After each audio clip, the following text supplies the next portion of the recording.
Hi, everyone. This is Joshua Hoffman, and welcome to another episode of the Masters in Marketing Agency podcast, where we deconstruct the why and how agency owners found their success and discuss a few things they learned along the way.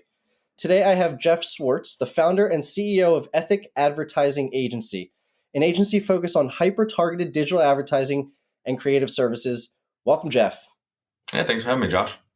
Of course, and we spoke briefly before, and you actually mentioned that you always wanted to start an agency, which I think is very interesting, even since like the age of 19 and 20 is what you mentioned. So, you also mentioned that your college didn't have an advertising major. So I just want you to kind of explain how you kind of, I guess, let's say, got around that. Yeah, so I'm a big believer in long-term vision planning, and I kind of have been able to define it as I got older. But when I was in college, it was kind of even ingrained in me. So I went to University of Dayton, and I kind of started formulating that I wanted to get in the advertising world. Had a really great internship at a small ad agency called The Next Wave in Dayton, Ohio, and that's really when I was about 20, and it solidified for me that I want to run one of these things one day. Dayton at that time didn't have like a specific advertising major. So that's where I started to kind of piece things together, realizing how much goes into running an actual ad agency of needing to know the analytics, needing to know the business side of things, needing to know the creative side of things as well. Excuse me. And that's where I was like, all right, well, I'm going to start mixing some things together because I loved my school and I was already, deeply into it and everything.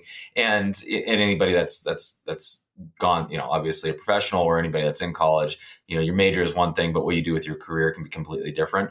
So I started mixing things together. So I have a major in electronic media communications, which is audio and video production. But then I picked up a minor in marketing, a minor in sociology, and took a bunch of visual art classes as well. Do you think that combo kind of gave you a check mark for advertising, or was obviously there's still a lot to learn and everything, but like in college sense, do you think that kind of I think it gave me a little bit of a check mark. I graduated in 07, so I graduated right in the midst of a recession and everything. But a major and, everybody's got a good degree nowadays. And it seems like everybody's got an MBA nowadays and stuff. So it's one of those things of what you actually study is one thing, but it's actually the experience that I got from an internship. It was experience that I got from actually writing my own blogs. That's actually how I got my first job within there. Was not from having that mix of education or anything, but it was actually someone from Milwaukee Journal Sentinel wrote an article about my blogs that got picked up and kind of created this chain reaction thing that ended up me landing my first gig. But I'm a big believer that if you look at where you want to go, there's going to be a lot of those pit stops along the way. So my education is one pit stop. My experience that I was kind of collecting while in college from internships and just, extracurricular kind of stuff was another thing. And then, just continuing that over time. I worked on the agency side. I worked on the vendor side. I, also started getting into real estate investing as well, too, to learn some business business side of things as well. So it's a mix of a lot of different things that kind of roll up into being able to efficiently run an agency. And in all honesty, I kind of stumbled into a bad thing of being focused too much on doing the work and not enough on actually running the agency as well too, which I had to learn as I've gone over the last 9 years with Ethic. Working on the company, not just in the company, I think is the quick little phrase there. MBA, just quick thing on that. I think you're taking your MBA now. What was the reason? Obviously you've built a successful marketing or advertising agency. What made you want to go get your MBA? So I don't, for me, it's not advancing my career whatsoever. Like there's no benefit to that or anything. There's three reasons really for me to do that. The first one is I just like to do continued education and improve myself. And that's a really nice structured way of doing it. The other reason is I'm kind of a nerd when it comes to stuff, and it's kind of a hobby for me. So my wife got her master's and everything. I was like, okay, this is kind of cool what she's learning. I kind of want to do this as well, just for myself. And then the last one is I do endeavor to eventually get an adjunct professor role and be able to kind of share with some young students over time. I do guest lectures across the Pittsburgh area at universities for both even undergraduate and graduate level courses. So I know that getting my MBA will help me whenever I go to apply at one of the universities to actually land an adjunct professor gig. Well, my normal question here is do you think the MBA is worth it? But I'm going to guess your answer is yes because of your goals of what you want to use it, being the adjunct professor and everything like that. Am I kind of correct with that?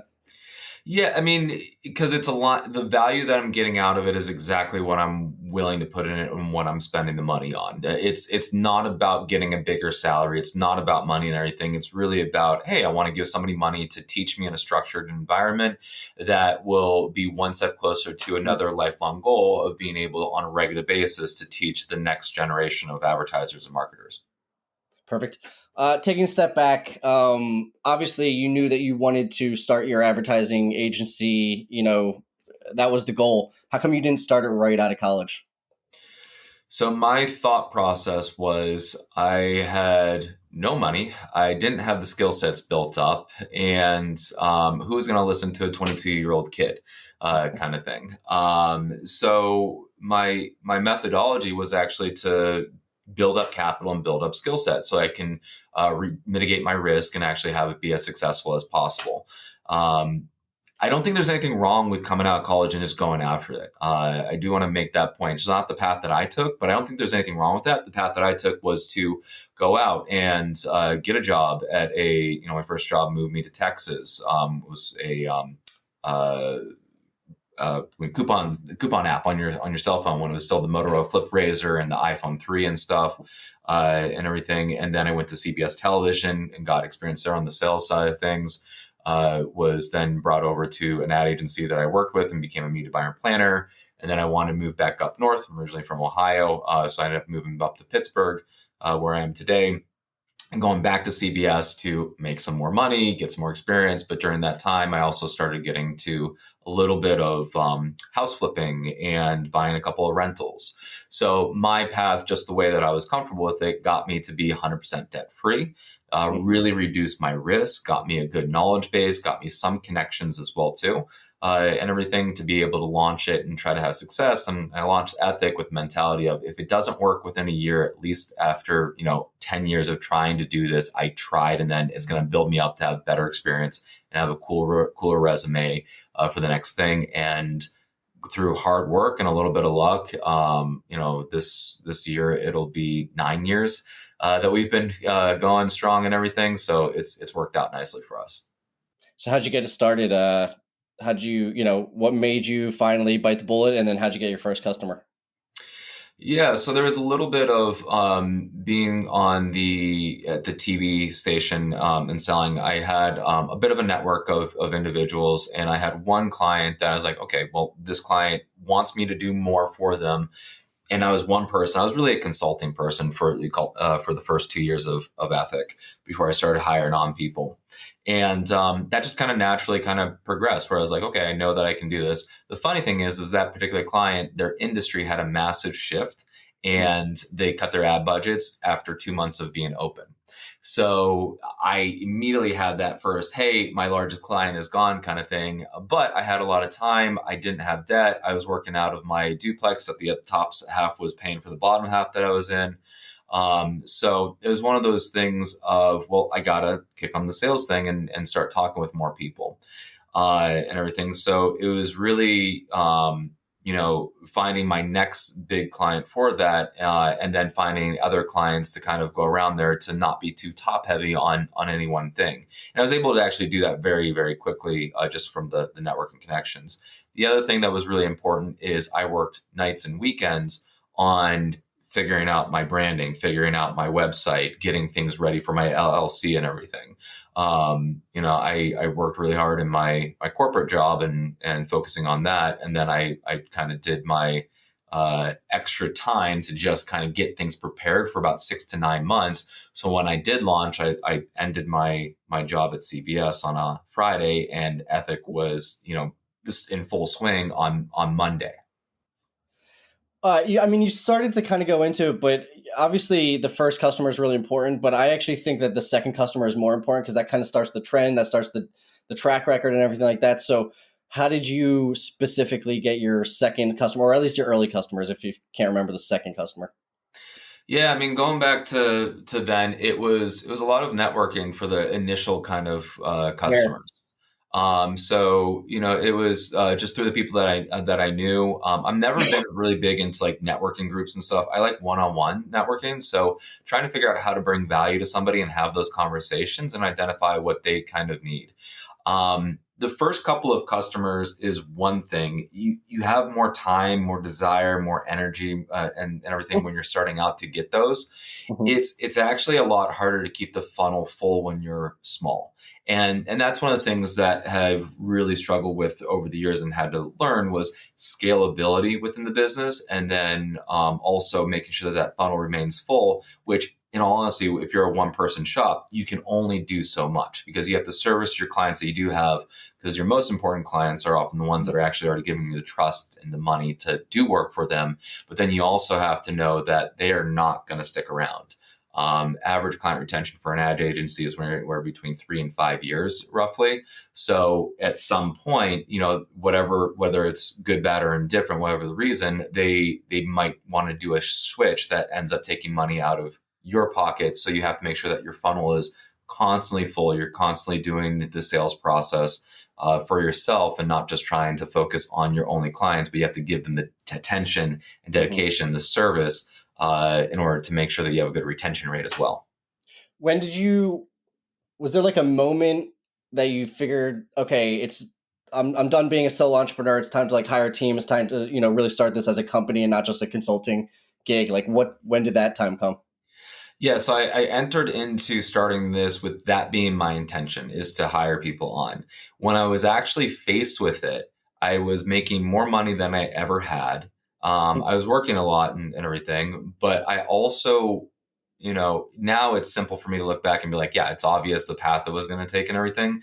Uh, but at that time, I was like, I might be able to make more money and have less stress by not having employees based off of all the conversations I had with people that did have employees as well. Hmm. So once I was actually at that stage, there was that little bit of, should I just be a consultant? And I was like, no, that's not the plan. The plan is actually to get it into kind of the shape that, at that time I would dream about where we're at right now. And that's where I thought would be the pinnacle. And now that I'm in it, I'm like, well, what's the next thing? We already have the long-term vision for the next thing.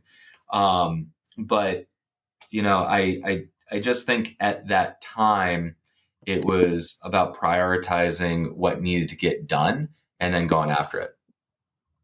Well, then I guess I'll ask how, if there's any plans for your vision for the next thing. I know you have a new product coming out. So, two-part question there. You can kind of push it into one if you want to. But what is the plans to get to the next thing? And is it this new product? Do you want to talk about that for a second?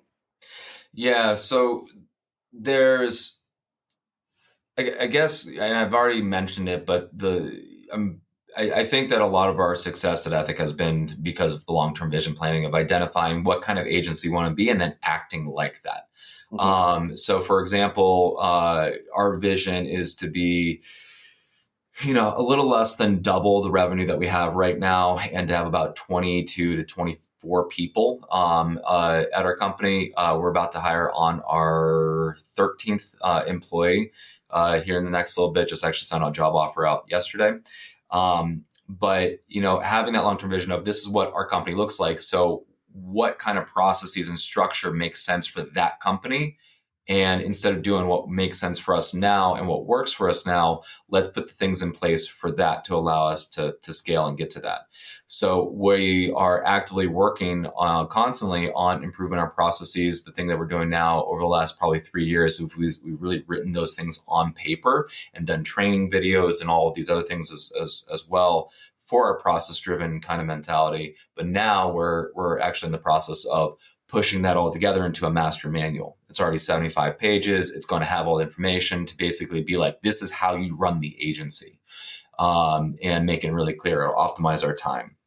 We also really focus on culture and core values to make sure that that's really firm and in place. So balancing people's time between what they are passionate about in their personal life and what they're passionate about in their professional life as well too. And doing a good effort of being a rapidly growing company. while still being able to balance it, not trying to have anybody burn out. So there's a lot of little things, a lot of those little pit stops along the way to get that long-term vision that we're working on. And then also just profitability levels as well too. For me as an owner, my focus isn't to just like build something and exit or live in it forever or whatever it is. My focus is actually to make this as profitable as it possibly can be. So whenever I get to that level, I can do honestly whatever I want. I can take a step back and just be the chairperson. I can sell the company. I can sell part of the company. And I'm working on educating myself of my different options. But the reality of it is I want to be able to focus on making it as valuable as possible, not just for myself, but also for my team as well too. If we're not profitable, if we don't have a good culture and everything, it's not going to be a great place for them to work. And that's why we have a really amazing retention rate of 100% for our full timers and everything. Along with that, we have a new product that you mentioned that's coming out.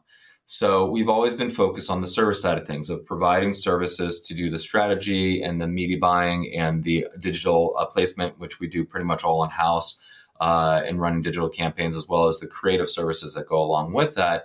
But it's always been service-based. This is our first endeavor from listening to the conversations and the people that we've had to actually build our own ad tech, which is centered around something that we're really strong in, which is programmatic digital advertising, specifically in geofencing space. So hyper-targeted, which is part of our DNA, on a physical location. So we're talking about targeting people that have, if I'm Burger King, targeting people that walked into the McDonald's and serving them display or OTT or video pre-roll ads and everything.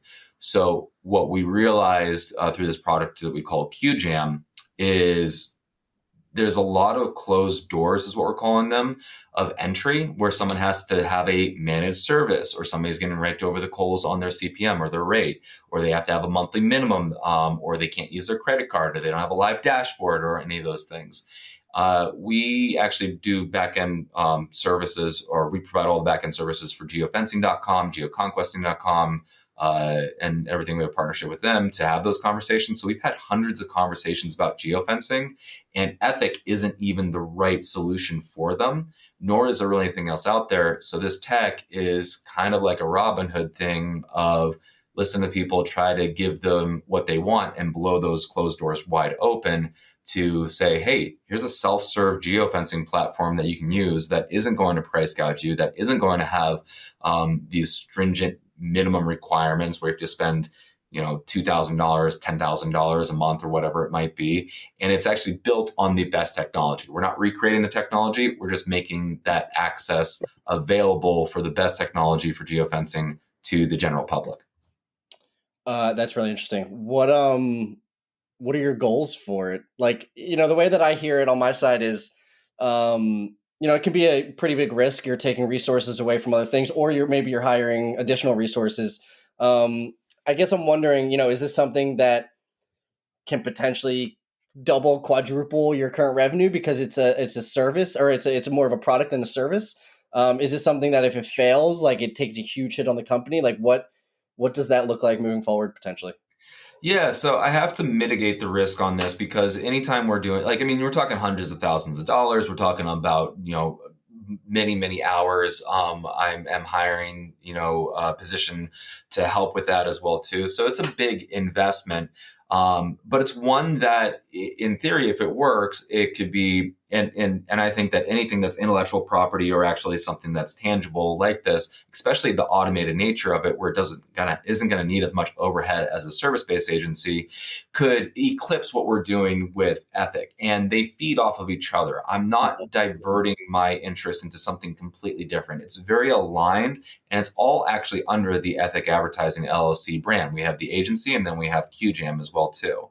So I think that it's aligned, but one of the things that's really important, and my advisor, Jeremy, who's brilliant, he runs one of Gary Vaynerchuk's companies right now in the NFT space. He worked at Twitter, built companies and stuff, MIT, PhD, like very smart guy and everything. And I was talking with him the other day, and his advice and what my thinking is as well too is, hey, what does success look like? What give yourself a deadline. And if you're hitting these KPIs, what's your game plan, your business plan for that? If you're hitting these KPIs, so it's like underperforming. If you're hitting like your on par KPIs, what's your business plan for that? And then what if this thing takes off? Because it is an automated thing. There's the component of people can just find QJam and then sign up themselves and do it all 100% on their own, completely automated, completely in their hands, right? So if that's for whatever reason takes off and I think, how do we keep up with that as well too? So I think that it could greatly increase the value of the overall Ethic company and be like a nice play for, hey, we got this lead, it's not right for us, but maybe it's good for QJam or vice versa and everything. So there's a big play with it. So I think that tech and intellectual property is actually the way to increase the value of a company to really bolster it. Now, coming full circle, it could be a waste of hundreds of thousands of dollars and a lot of time and everything. So there should be a plan that's in place with that. And QGM should never be in a position to cripple the business and the good stuff that we're doing at Ethic, nor be a distraction from our legacy business as well too. Yeah, no, I love that approach towards, set your goal and then what does it look like in these three different scenarios. I think it's very obvious to think like that, but I don't think it's really executed or actually practiced very often. So, yeah, very interesting. How did you find your advisor? How did you get your advisor? That's a neat story, and I think that it's a little bit of a longer one, but I'll try to keep it short. But Jeff Nicholson used to be the CMO for VaynerMedia. He now is the CEO of Tracer, which is a product that I believe Gary is a part of as well too.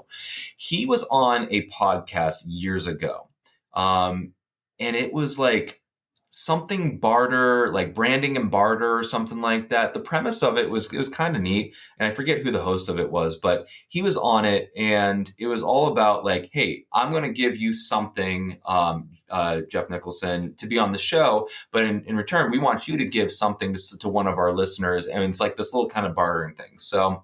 Jeff is brilliant. Like he's an incredibly smart individual. So there's all these comments in there of what they would give them. Like, if you come to Houston, I'll give you Houston Rockets tickets. I'll do a week's worth of social media advertising, like optimization for you for free. And I always thought that was funny because I'm like this, like he's got that covered and everything. And I was like, well, what does this guy not have and everything? So I did a little research and I saw that there's a tie to Pencils of Promise, which is a nonprofit. And I said, hey, I'm in Pittsburgh, you're in New York. It was bartering for an hour of his time and everything. That's what he was giving up. So I was like, if I can come to New York for that meeting, I'll spend the rest of my day helping out Pencils of Promise and giving back to that. Something that he can't get on his own is time and energy and yes. Kind of a brand thing for that. And I was selected for that. So I was able to go out there, do that interview. He's like, there's really nothing for you to do actually, like, here while you're here. So just do something else. So we had a client appreciation office party and everything, and raised some money for the nonprofit and stuff. And that's how we kind of gave to it. But Jeremy is the guy that Jeff goes to.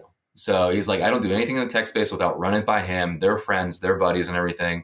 And he's like, I think that he'd be interested in talking with you because he likes helping entrepreneurs. So that's kind of how we got connected. So it goes through, and it's funny how this happens multiple times for me. It goes through of just doing something very basic, very small to make a connection that brings value to something. And then that thing just snowballs. And it might take, in this case, 5 years. For it to kind of get to where it is, and who knows where those relationships are going to take you. But I think that, and then just being good. And I've stayed in touch with them and saying, hey, that advice that you gave me, this is what we're doing. This is how it's helped me scale this area, and just staying in touch with them as a bit of a mentor and everything has really kind of helped out. And then it led me to another great advisor who is just brilliant in the ad tech space, that I couldn't ask for a better person to be able to bend their ear for. That was great. I'm actually kind of glad that you didn't ever use the word luck in there. I think it was Seneca. I've said it a few times probably on this podcast, that luck is the combination of preparation and opportunity. And I think that, there clearly was that opportunity, and you have been preparing yourself for that, just to get in that meeting, right? You've been preparing yourself for something like that, and then you got a little bit creative to get in there. So yeah, that was great. If you had to teach something to other marketers, what would it be? So I know this is a lot about the owners and everything. Do you want me to talk about the actual marketers or about the owners? I guess the marketers is your question. Anything, any way direction you want to take that. So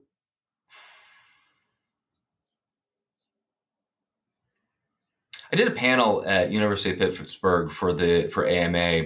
So like young people and people that are looking, and we've been in a hiring mode as well too. So people looking for the careers kind of within there is top of mind. So one of the things that I would give advice to for people in that regards is to treat yourself like a brand. I get a lot of the same resumes. I get a lot of the blandness. I don't get much that wows me, which is really disappointing in the marketing and advertising space.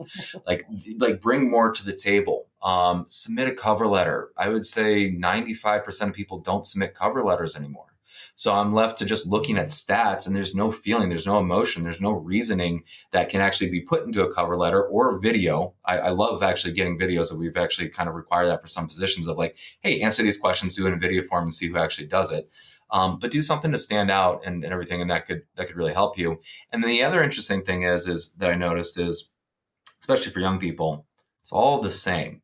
I do social media, I do content and everything. There's so many different things in the advertising space to broaden your horizons so you know more about them. But there's also a lot more opportunities in some of the less cluttered space. If you don't have a lot of competition, but and there's opportunities there, well, you're more likely to get those careers and those paths and those jobs, and maybe even get paid a little bit better as well too, than if you're in a space where everybody else is swimming in. And stuff. So one of the good examples is when I was doing that panel, and I was talking about that a little bit. I said, raise your hand if you know about social media advertising. Everybody, all hands shoot up. Right. Raise your hand if you are on social. All the hands shot up. And I was like, great, you all have experience and everything. Raise your hand if you know about programmatic digital advertising. One person's hand actually went kind of up because she just heard about it like a week ago. And out of a group of maybe, 30, 40 students and everything, that was it. And stuff. And that little bit of experience, just knowing kind of what that is, can actually go a long way, especially when you're younger. But a lot of people kind of don't realize the width of the opportunities within the ad space and the marketing space, and then realize that, hey, everybody's over here digging for gold.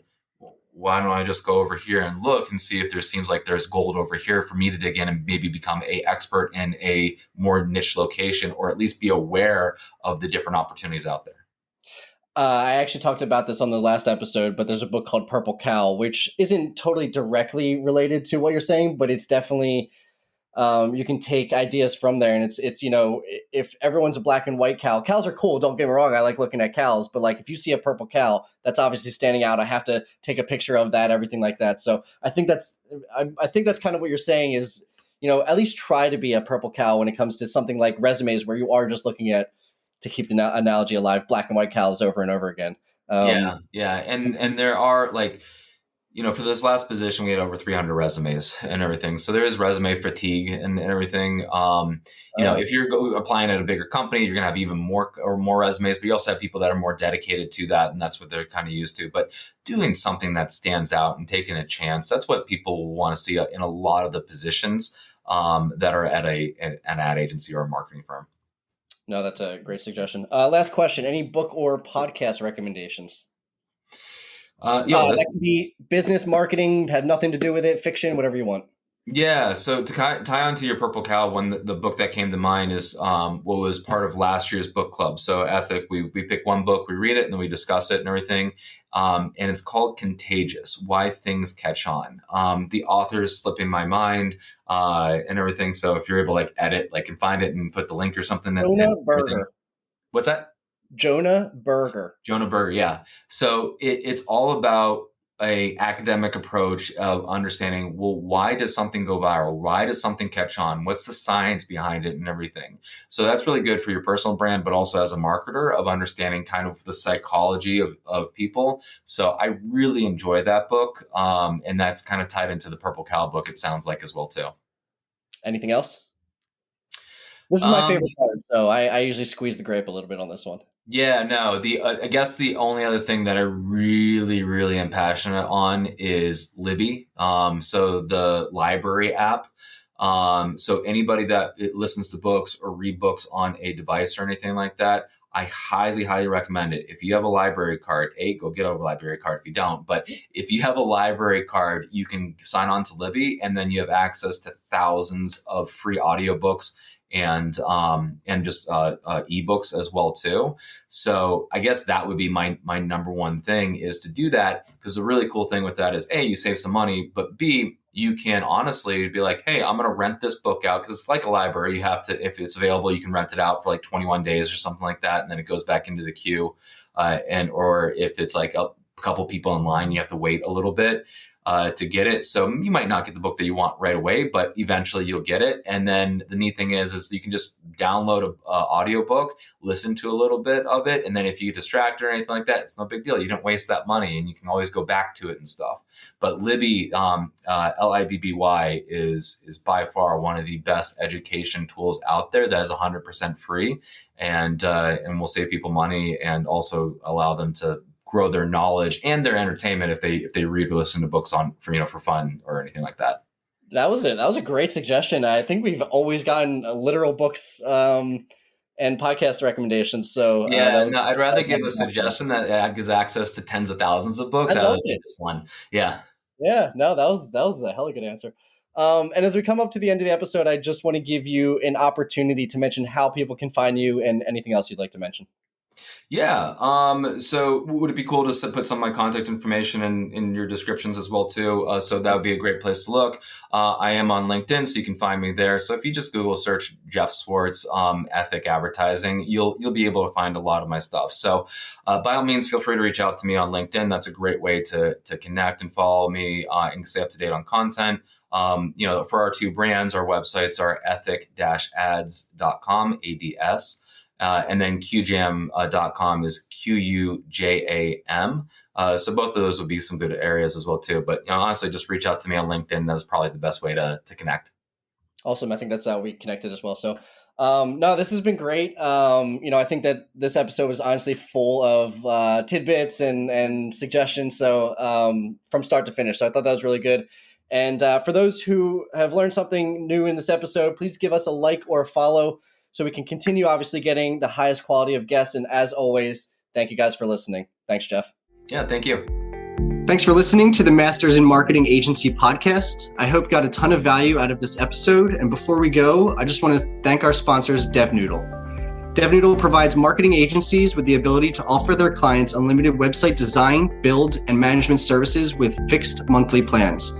If website design, development, and maintenance is holding your agency back from growing, please reach out to us at devnoodle.com, where we make websites easy for you and easy for your clients. devnoodle.com.